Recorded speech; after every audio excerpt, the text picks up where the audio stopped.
Қайырлы күн, қымбатты көрермендер, әлеуметтік желі қолданушылары, біздің тұрақты көрермендеріміз ата-аналар және оқушылар.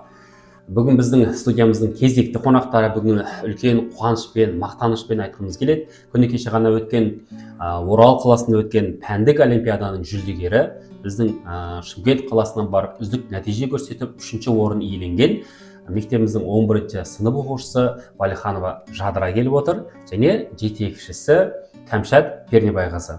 Қош келдіңіздер. Саламатсыздар ма? Саламатсыз ба? Ал енді бірінші кезекте өзің біздің республикалық деңгейде қазақ тілі пәні бойынша қатыстың, Иә. Жалпы осы қазақ тіліге қызығушылық, осы пәнге деген қызығушылық қай кезден басталды? Сол туралы айтып өтсең. Жалпы менің қазақ тілі және әдебиеті пәніне деген қызығушылығым бастауыш кезінен оянған тұғын.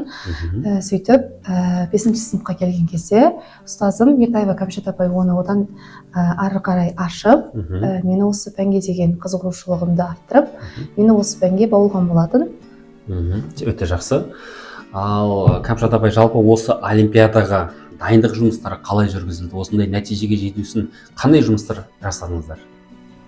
Жалпы кез келген ұстаз ең алғаш сыныпқа кіріп келген кезде баланы бірден таниды деп айта аламын. Себебі бірінші сабақ өткеннен кейін-ақ мен Жадыраның бойында үлкен жауапкершілік бар екенін білдім. Ал жауапкершілік деген жетістікке жетудің алғашқы қадамы деп айтар едім. Сол кезден бастап берілген тапсырмалар біз ережеден бастадық. Себебі кез келген баспалдақ бұл ереже жаттап бастадық, тестпен жұмыс жасадық. Және Жадыраның қабілетіне қарай біз эссе жазу бірінші қолға алдық, эссе жазуды. Сонымен қатар Жадыраның осы жерде ата-анасының да жауапкершілігін өте қолдау көрсеткенін айта кеткім келеді. Себебі кез келген тапсырма беріледі, сол тапсырма орындалып отырады дер уақытында. Және осының нәтижесінде біз 5-ші сынып, 6-ші сынып, сол 5 пен 10-ші сынып арасында жылда байқауға барып, қалалық байқаулардан, облыстық байқаулардан марапатқа ие болып отырдық. Өте керемет. Ал енді Жадыра, өзің осы олимпиада барысында қандай қиындықтар болды? Жалпы олимпиада қалай өткізілді? Ол кезең-кезеңмен республикалық деңгейге жетеді ғой, мысалы қалалық, аудандық деген сияқты. Сол туралы кішкене айтып өтсең. Жалпы бұл пәндік олимпиада мектепшілік кезеңнен басталды. Мектепшілік кезеңнен іріктелініп алынған оқушы аудандық кезеңге өтті. Одан кейін барып бізде аудандық кезеңде 300-ге жуық оқушы қатысты. Және де аудандық кезеңде бізде эссе байқауы болды. Сөйтіп ол байқаудан 30-ға жуық оқушы бізде қалалық кезеңге өтті. Және де сол қалалық кезеңдегі 30 оқушының ішінен 2 оқушы іріктелініп алынып, республикалық кезеңге жолдама алды. Шымкент қаласының атынан осы қазақ тілі пәні бойынша 2 оқушы қатысты, сондай? Жақсы. Және де одан кейін республикалық кезең Орал қаласында өтілді. Жалпы Орал қаласында 173-ге жуық оқушы қатысты. Бізде 2 кезеңнен тұрды бұл байқау. Бірінші кезеңі бізде эссе жазу болды, ал екінші кезеңі бізде тесттер болды, талдаулар болды, әдебиеттен шығармалардан үзінді келтірілді. Және де соңғысы бізде айтылым болды. Яғни бізге сұрақтар қойылды жеке-жеке. Жақсы. Қандай бір қызықты сәттері болды ма? Енді ол өзге қалаға бару, Орал қаласының кішкене таныса алдыңдар ма? Сондай бір қызықты сәттер бар ма есіңде қалған? Жалпы Орал қаласы өте көне, тарихы терең жер екен. Махамбет, Исатай шыққан жерлер. Жалпы бізді музейлерге алып барды, мұражайларға. Одан кейін барып түрлі-түрлі жарыстар ұйымдастырды. Сол жерде ең есте қалғаны бізде Мәншүк Мәметованың музейі болды. Жалпы Мәншүк Мәметованың музейі өте керемет, маған әсер қалдырды. Және де Мәншүк Мәметованың ең соңғы хаты бар екен. Сол хатында Мәншүк Мәметова өзінің өлерден 2 күн бұрын жазған хаты бар екен. Ол жерде көп нәрсе жазған, бірақ та бір сөздің үстін 4-5 рет басқан екен. Егер де мен өлсем, отаным үшін, анам үшін, әкем үшін деп қалдырған екен. Сол хаты менің есімде текше қалды. Ол осындай бойындағы батырлық, осы еліне деген сүйіспеншілікті осындай бір ғана сөзбен қандай керемет жеткізіп отыр. Ендеше Кәмшат апайынан сұрайық енді, жалпы осы олимпиаданың оқушыларға беретін қандай пайдасы бар? кез келген олимпиаданың оқушыға беретін пайдасы өте орасан зор деп айта аламын. Жадыраның үлкен өміріне алғашқы баспалдақтарының бірі бұл. Өзі де осы мамандықты таңдап отыр. Бұл олимпиадаға барған кезде алдағы келе жатқан ұбт-ға да жадыраға дайындық бұл. Және осы ретте айтқым келеді, мына ұбт тапсырған кезде жадыра ең жоғарғы балл 129 болды. Сондай балл жинады. Енді алда бұдан да үлкен балл күтіп отырмыз. Сонымен қатар айтып кетсем деймін, біз мысалы үшін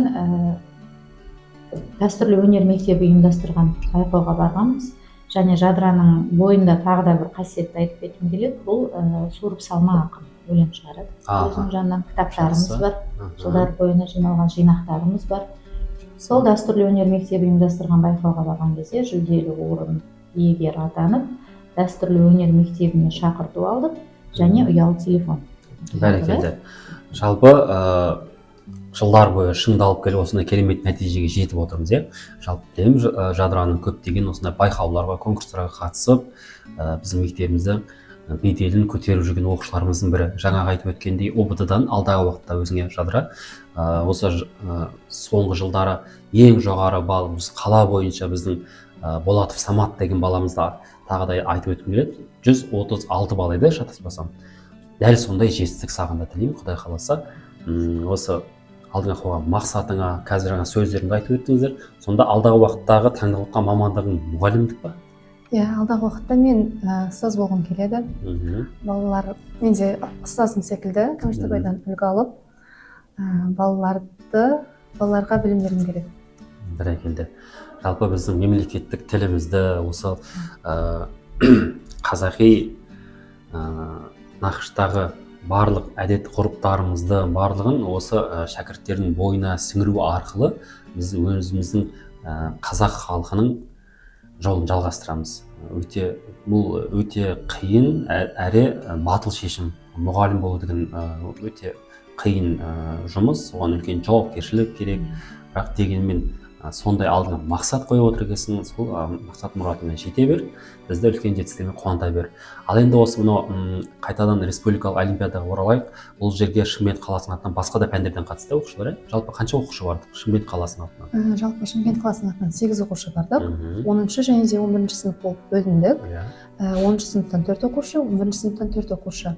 10-шы сыныптан 2 оқушы қазақ тілі пәні бойынша, қазақ тілінде оқытатын қазақ тілі пәні бойынша, ал тағы 2 оқушы орыс сыныбында қазақ тілі пәні бойынша қатысты. Иә, Т1, Т2 деп бөліндік. Сөйтіп, қобалжу болды ма барған кезде? Иә, қобалжу болды. Не себепті? Әсіресе екінші кезеңде қатты қобалжу болды. Сізде уақыт тапшы болды. Қобалжудың себебі не? Жауапкершілік, мысалы, өйткені сенің арқаңда тұрған бүкіл мектеп, біздің мектептен бөлек бүкіл Шымкенттің абыройы, иә? Біздің оның ішінде 83-ші мектептің абыройы. Саған үлкен алғысымыз айтамыз, тағы да осындай үлкен жетістікке жетіп отқаныңа.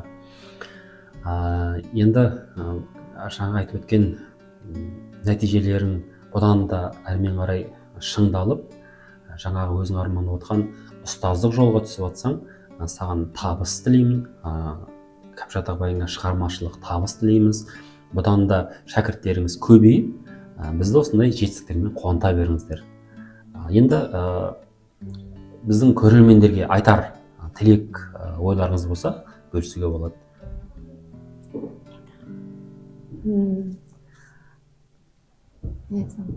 Жаңа айтпақшы, жаңа сөз арасында суырып салма ақындығы бар деді ғой. Мысалы, енді біздің артынан еріп келе жатқан қаншама қарында сіңілілерің бар, інілерің бар. Мысалы, соларға қаласаң осы қазақ тілін дәріптеу, қаласаң жалпы білімге деген құштарлығын оятуға қатысты болсын. Мысалы, егер мүмкіндік болатын болса, бір шумақ өлең шығарып жіберсең де болады.